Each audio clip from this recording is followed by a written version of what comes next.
Question number 24 set D part यहाँ पर computer science या फिर सामान्य ज्ञान सामान्य अध्ययन। तो सामान्य ज्ञान में अगर आप देखेंगे यहाँ पर से तो ये प्रश्न संख्या 24 जो है program written in any high level language is known as यहाँ पर तो ये प्रश्न का उत्तर इन्होंने अपने हिसाब से सी दिया हुआ यूकेपीएससी वालों ने, तो यूकेपीएससी ने। और यहाँ पर ये प्रश्न गलत है क्योंकि इसका यहाँ पर सोर्स प्रोग्राम नहीं है, it is called source code.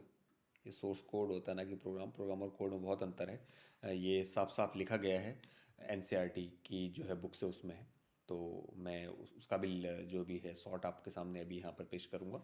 और एक इसका ट्रांसलेशन है, ट्रांसलेशन में थोड़ा सा इसकी गड़बड़ है। इसमें लिखा गया है कि program written in any high level language is known as, यानी कि प्रोग्राम किसी भी हाई लेवल लैंग्वेज में लिखा हुआ प्रोग्राम जाना जाता है। और जबकि आप देखेंगे यहाँ पर तो लिखा हुआ है कि हाई लेवल भाषा में जो प्रोग्राम लिखा जाता है, यानी कि इन्होंने यहाँ पर जो है प्रोग्राम को ही यहाँ पर हाईलाइट किया हुआ है और यहाँ पर जोर दे करके यहाँ पर पूछा हुआ है हिंदी भाषा में। और जबकि यहाँ पर लिखा हुआ है कि किसी भी हाई लेवल लैंग्वेज में लिखा हुआ प्रोग्राम कहलाता है, और यहाँ पर लिखा हुआ है कि हाई लेवल भाषा में जो प्रोग्राम लिखा जाता है।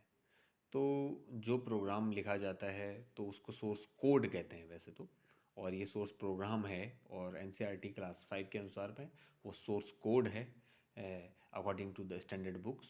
जो भी इनका आंसर का बेस रहता है उसके लिए, मेथड के लिए जो भी ये यूज़ करते हैं। हालांकि ट्रांसलेशन में कुछ गलती हो सकती है, चाहे ये किसी भी डिजिटल टूल से या फिर ऑनलाइन टूल से या फिर किसी आर्टिफिशियल, और या फिर अगर हम बात करें ऑटोमेशन जो कि ट्रांसलेटर होते हैं उनके थ्रू करते हैं उसमें से। तो यहाँ पर एक तो इसका ट्रांसलेशन थोड़ा सा ये जो है क्या बोलते हैं गड़बड़ है, क्योंकि ये पूरे का पूरा कैंडिडेट्स को जो है यहाँ पर भ्रमित कर रहा है। हाई लेवल भाषा में जो प्रोग्राम लिखा जाता है उसे कहते हैं, और यहाँ पर है किसी भी हाई लेवल लैंग्वेज में लिखा हुआ प्रोग्राम कहलाता है। हाई लेवल भाषा में जो प्रोग्राम और किसी भी हाई लेवल लैंग्वेज में लिखा हुआ प्रोग्राम, तो दोनों में बहुत अंतर है। और अगर आप इसको थोड़ा सोचेंगे डीप करके तो इसका आपको अंतर मिलेगा। और एक तो मैंने आपको बता दिया कि यहाँ पर सोर्स प्रोग्राम नहीं है, it is called source code. और यहाँ पर जो प्रोग्राम लिखा जाता है उसमें उसका उत्तर ये हो सकता था, लेकिन जो है प्रोग्राम रिटन इन एनी लिखा हुआ है यहाँ पर, तो यहाँ पर एनी का कोई मतलब नहीं है। तो यहाँ पर हिंदी के हिसाब से तो इसका उत्तर ये भी सही हो सकता है, क्योंकि dot exe is the extension of any application program, और यहाँ पर डॉट ई एक्सी प्रोग्राम भी हाई लेवल भाषा में लिखे जाते हैं।